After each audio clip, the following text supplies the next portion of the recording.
નમસ્કાર, હું છું લલિત ઠાકર.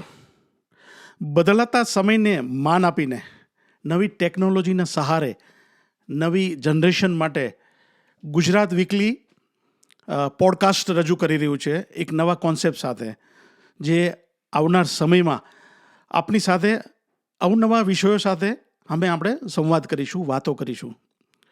આજે આપણે વાત કરવી છે મા બાપ અને બાળકોના સંબંધો વિશેની.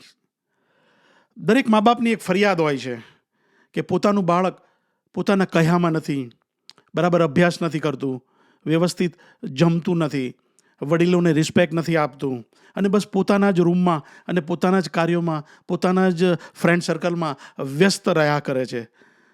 મા બાપ એ પણ ફરિયાદ કરે છે કે બાળકો અમને સમજતા નથી, અમે કેવો સંઘર્ષ કર્યો છે, એમના માટે અમે શું શું કર્યું છે, પોતાની જાતનું, પોતાની લાઈફનું, પોતાની જોબનું બલિદાન આપીને બે કોમથી તેઓ બાળકોના ઉજ્જવળ ભવિષ્ય માટે અહીંયા શિફ્ટ થયા છે.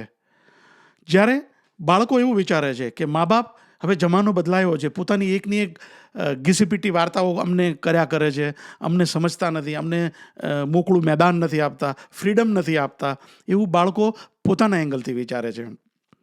ટેકનોલોજીના કારણે રહેણીકહેણી બદલાઈ છે, સાથોસાથ પોતાના અને દરેક માણસોના ખોરાક બદલાયા છે, એના લીધે માણસોના સ્વભાવ પણ બદલાયા છે. એક પેઢીનો ગેપ આવી ગયો છે. મા બાપની જે પેઢી હતી, જનરેશન, એ અલગ પ્રકારથી વિચારતી. એ વખતે આખો એક જુદો માહોલ હતો. જ્યારે આજના બાળકોમાં બિલકુલ નવું છે, ને એમાં તો આપણે દેશ છોડીને આવ્યા છીએ, એટલે આખું વાતાવરણ, દરેક વસ્તુ અલગ છે.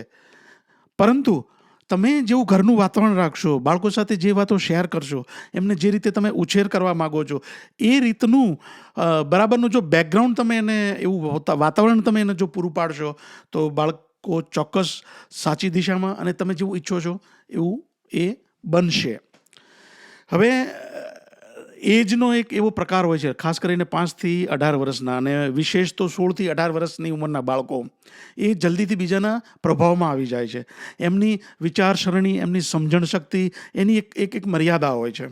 એટલે જ તો આપણે એને સ્કૂલિંગમાં શિક્ષણ અપાવીએ છીએ, કેમ કે સ્કૂલના ટીચર્સ, પ્રિન્સિપાલ, એ લોકોનું એ જલ્દી માને છે અને દરેક ઇઝીલી દરેક બાળક અનુકરણ કરતું હોય છે. હવે આપણે જેવું નક્કી કરી નાખીએ છીએ કે ઘણીવાર કે મારું બાળક ગુજરાતી ખાવાનું નહીં ખાય, મારું બાળક ગુજરાતી ના બોલે, તો એવી ધારણામાં આપણે આવવાની જરૂર નથી. એને મોકળું મેદાન આપો, ઘરે ગુજરાતી વાતો કરો, એને સમજવાનો આપણે પ્રયત્ન કરો.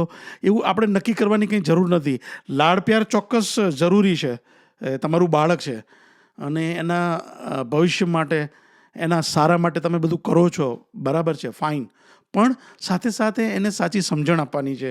એ ખોટી ડિમાન્ડ કરે, ખોટી જીદ કરે તો તમારે એને પૂરી નથી કરવાની. અને હા, ફોલ્સ કમિટમેન્ટ તો ક્યારેય નથી આપવાનું. એકવાર તમે કોઈ જાતનું એને પ્રોમિસ આપશો તો એ પછી એને વળગી રહેશે. તમે એને પૂરું નહીં કરો તો તમારી તરફ એ નેગેટિવ ભાવથી જોશે. એટલે બાળક તમારું ક્યાં જાય છે, એના મિત્રો કોણ છે, એના મિત્રોના નંબર, એના મિત્રોના પેરેન્ટ્સ કોણ છે, આખો દિવસ શું કરે છે, સ્કૂલમાં શું કરે છે, સ્કૂલના ટાઈમિંગ શું છે, આ બધી બાબતોનું તમારે ધ્યાન રાખવું બહુ જ જરૂરી છે. એને મોકળું મેદાન ચોક્કસ આપો, પણ સાથે તમે ફોલોઅપ આપો, એને સમજો. અને આઈડિયલ વસ્તુ તો એવી છે કે આપણે જૂના જમાનામાં આપણે આપણા મા બાપ સાથે, ફેમિલી સાથે, ભાઈ બહેન સાથે, બધા સાથે બેસીને સાથે જમતા હતા સાંજે. એનાથી એક વાતાવરણ બનતું હતું અને અવનવી વાતો શેર થતી હતી, જે એકબીજાને ખૂબ ઉપયોગી બનતી હતી. બાળક સાચી દિશામાં અને સારા સંસ્કાર મેળવે જ છે. આપણે એને પ્રોપર ફોલોઅપની જરૂર છે. એને અંડર એસ્ટિમેટ નથી કરવાનું.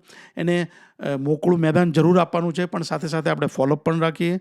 એને મનગમતો જે અભ્યાસ કરવો છે એ કરીએ. એના શોખને પણ, એના વિચારોને પણ આપણે સન્માન આપીએ. એને થોડીક જવાબદારી પણ સોંપીએ આપણે ઘરના કામકાજમાં, સામાજિક કાર્યોમાં. એને થોડુંક લીડરશિપ આપીએ આપણે, તો બાળક ચોક્કસ એ તમને સન્માન કરશે, તમને પ્રેમ કરશે અને પોતાનું જીવન એ આપણે જે સંસ્કારો અને આપણો જે રીતિ રિવાજો છે, આપણી જે સંસ્કૃતિ છે, એને ચોક્કસ એ અનુસરશે. બાળક બહુ ડાયું હોય છે, બહુ સમજદાર હોય છે, પણ આપણે પણ એને સમજવાની જરૂર છે. એટલે આ અરસપરસની વાત છે. જો આ રીતે રહીશું તો આપણું બાળક ચોક્કસ એનું ઘડતર અને એનું જે ભવિષ્ય છે એ ચોક્કસ તમારા ડાયરેક્શન પ્રમાણે એ કરશે. તમે કોઈ વસ્તુ એને થોપી દેવાનો આપણે પ્રયાસ નથી કરવાનો. એના શોખ, એની આવડત એ પ્રમાણે આપણે એનો અભ્યાસ, એમનું કેરિયર અને એનું જે ગ્રેજ્યુએશન છે એમાં આપણે એને ખીલવા દેવાનું છે. અને એના જે બીજા શોખ છે એને પણ આપણે પોષવાના છે. અને કોઈની સાથે કમ્પેરિઝન નથી કરવાની. વિદેશોમાં તો બહુ એવું મર્યાદિત હોય છે, પરંતુ ભારત જેવા દેશમાં આવું વારંવાર બનતું હોય છે કે પેરેન્ટ્સ, ખાસ કરીને મમ્મી લોકો, કમ્પેરિઝન બહુ કરે. એટલે કમ્પેરિઝન એવી રીતે આપણે નથી કરવાની. બીજાના દરેકની ટેલેન્ટ અલગ અલગ પ્રકારની હોય છે, અલગ અલગ ફિલ્ડમાં હોય છે. એને એની રીતે ખીલવા દેવાનું છે. એટલે તમારા બાળકમાં જે આવડત છે એને ખીલવા દો, એને પ્રોત્સાહિત કરો. અને ખોટી છૂટ ના આપો, ખોટા પૈસા વાપરવાના ના આપો. એવી રીતે જો આપણે બાળકનો ઉછેર કરીશું તો ચોક્કસ એનું ઘડતર સારું થશે અને મા બાપના સંબંધો ખૂબ જ સુમેળ ભરેલા, પ્રેમ ભરેલા અને એકદમ સમૃદ્ધ રહેશે એવું મારું સ્પષ્ટપણે માનવું છે. Thank you very much. Lalit ઠાકરને રજા આપશો, ગુજરાત વીકલીને રજા આપશો આજના દિવસે. ફરી આપણે મળીશું અવનવા વિષયો સાથે ગુજરાત વીકલી પોડકાસ્ટમાં, અને ખૂબ તમને ઉપયોગી માહિતી મળશે અને ફરીથી પાછા આપણે મળીશું.